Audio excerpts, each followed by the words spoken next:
और अब बात कर लेते हैं महाराष्ट्र चुनाव की। दरअसल आज कई सीटों पर कौन लड़ने वाला है, इससे संबंधित बड़ी जानकारियां सामने आ रही हैं।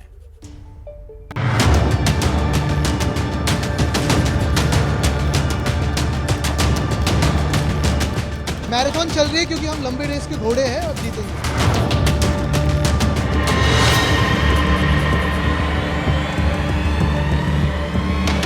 चुनाव लड़ेंगे और महायुति जीतेगी।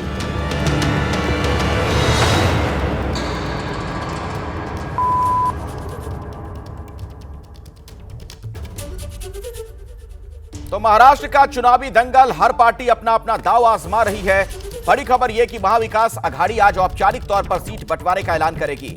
महाविकास आघाड़ी की आज प्रेस कॉन्फ्रेंस होगी जिसमें यह ऐलान किया जाएगा कि कौन सी पार्टी किस सीट से चुनाव लड़ेगी। आज शाम में दरअसल महाविकास आघाड़ी की प्रेस कॉन्फ्रेंस हो सकती है और उसमें यह साफ हो जाएगा कि कौन सी सीट से कौन उम्मीदवार होगा। तो अब धीरे धीरे नामों को लेकर भी जो संशय के बादल हैं वो छट रहे हैं। किस सीट से कौन किस पार्टी का उम्मीदवार होगा, ये जानकारियां अब सामने आ रही हैं। और आज शाम महाविकास आघाड़ी की प्रेस कॉन्फ्रेंस भी हो सकती है जिसमें इसी बाबत पूरी जानकारी दी जाएगी। तो बड़ी खबर आपको बता दें कि महाविकास आघाड़ी आज औपचारिक तौर पर सीट बंटवारे का ऐलान करेगी। यानी ऑफिशियली वो सारे नाम आपके सामने आ जाएंगे आधिकारिक तौर पर कि किस विधानसभा सीट से कौन चुनाव लड़ने जा रहा है।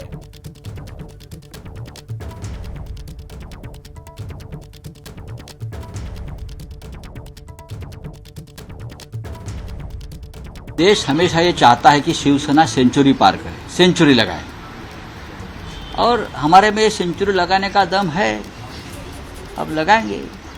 मुंबई में क्रिकेट बहुत अच्छा खेला जाता है और देखा जाता है और सेंचुरी को बहुत महत्व है।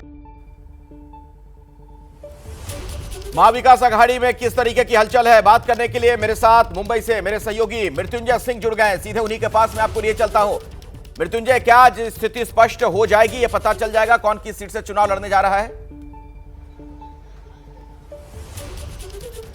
अखिलेश, देखिए, अगर संजय राउत ये बात कर रहे हैं कि मुंबई में शतक का, सेंचुरी का बहुत महत्व है और सेंचुरी हम लगाने के सक्षम है, तो इसका मतलब संकेत ये है कि शिवसेना बहुत मशक्कत कर रही है 100 सीट पाने के लिए। और यही दिक्कत हो रही है महाराष्ट्र विकास आघाड़ी में सीट शेयरिंग को लेकर। जो कल रात को बैठक हुई थी हयात होटल में सांता क्रूज के, वहां पर आखिरी निर्णय नहीं हो पाया है, लेकिन ज्यादातर सीटों पे सहमति बन गई है। लेकिन हम कहें आखिरी सीट शेयरिंग का फैसला हो गया है तो ऐसा बिल्कुल नहीं है। और इसीलिए शिवसेना के मातोश्री पर उद्धव ठाकरे के निवास पर एक और बैठक हो रही है जहां पर शिवसेना यूबीटी के कोर ग्रुप के जो नेता हैं वो पहुंचे हुए हैं और वो बातचीत कर रहे हैं।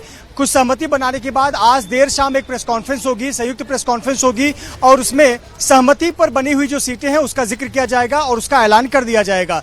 ये महत्वपूर्ण बातें सामने आई है। लेकिन अगर कोई कहे कि क्या एकदम आंकड़ा फाइनल हो गया है कि शिवसेना कितनी सीट पर लड़ेगी, कांग्रेस कितनी सीट पर लड़ेगी या एनसीपी शरद पवार गुट कितनी सीट पर लड़ेगी, तो ऐसा बिल्कुल नहीं है। अभी भी पेच फंसा हुआ है कुछ सीटों को लेकर, लेकिन विश्वास जताया जा रहा है कि एक आखिरी राउंड की बातचीत जब होगी तो उसे भी सुलझा लिया जाएगा। लेकिन एक ये सहमति बनी है कि जिस पर आम सहमति बन गई है जिन सीटों पर, हम उस पर संयुक्त प्रेस कॉन्फ्रेंस लेकर ऐलान करें और जल्द से जल्द अपने उम्मीदवारों के नामों की घोषणा कर दें। क्योंकि अब देखिए, महायुति की बात करें तो बीजेपी ने 99 उम्मीदवार उतार दिए हैं, घोषित कर दिए हैं। एकनाथ शिंदे की शिवसेना ने 45 उम्मीदवार कर दिए और अभी 10 मिनट पहले अजीत पवार ने भी अपने 38 उम्मीदवारों के नाम की घोषणा कर दी है। तो अब महाविकास आघाड़ी ही बची है जहां अब तक सीटों का ऐलान नहीं हुआ है और यह भी नहीं पता कि कितनी सीट पर शिवसेना यूबीटी गुट लड़ेगी।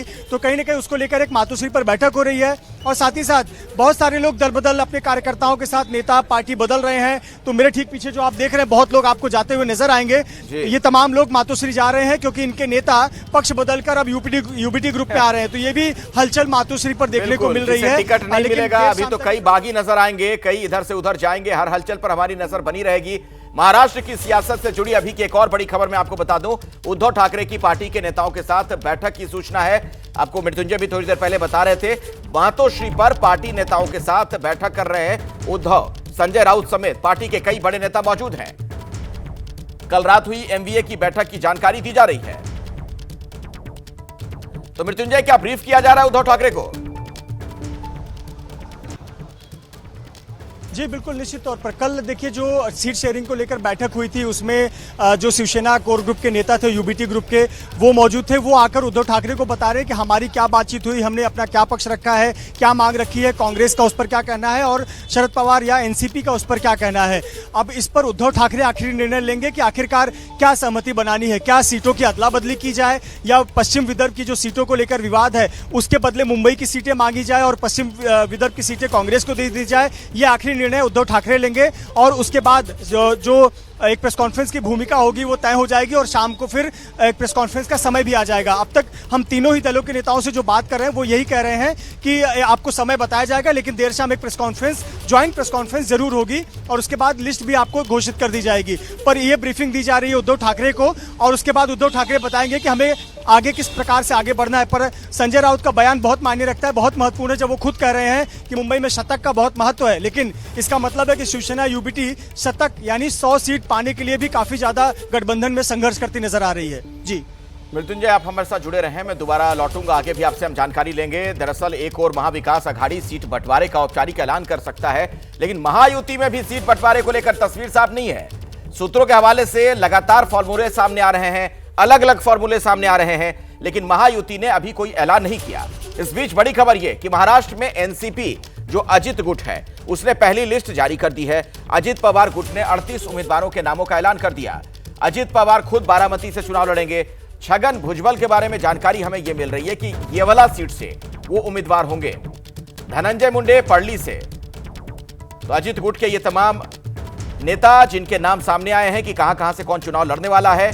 दिलीप वलसे पाटिल के बारे में कहा जा रहा है कि अंबे गांव से पार्टी उन्हें टिकट दे रही है, जबकि कागल के हसन मुशर्रफ चुनाव लड़ेंगे।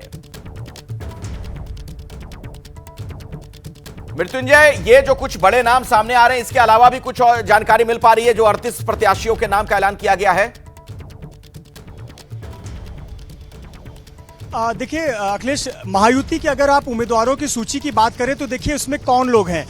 चाहे बीजेपी की आप लिस्ट उठाकर देख लीजिए, चाहे शिवसेना शिंदे की उठाकर या फिर अजित पवार गुट की, सभी वही हैं जो सिटिंग एमएलए हैं। जो लोग बगावत के समय इनके साथ रहे थे, अजित पवार के साथ जिन लोगों ने 40 लोगों ने बगावत की थी, उन्हीं के नाम आपको इस सूची में 38 लोगों के नजर आएंगे और ये उनकी पारंपरिक सीटें रही हैं जहां से कोई विवाद था ही नहीं, महायुति में कोई दावा नहीं था इन सीटों पर। तो अजित पवार ने अपने 38 उम्मीदवार के नाम की घोषणा कर दी है।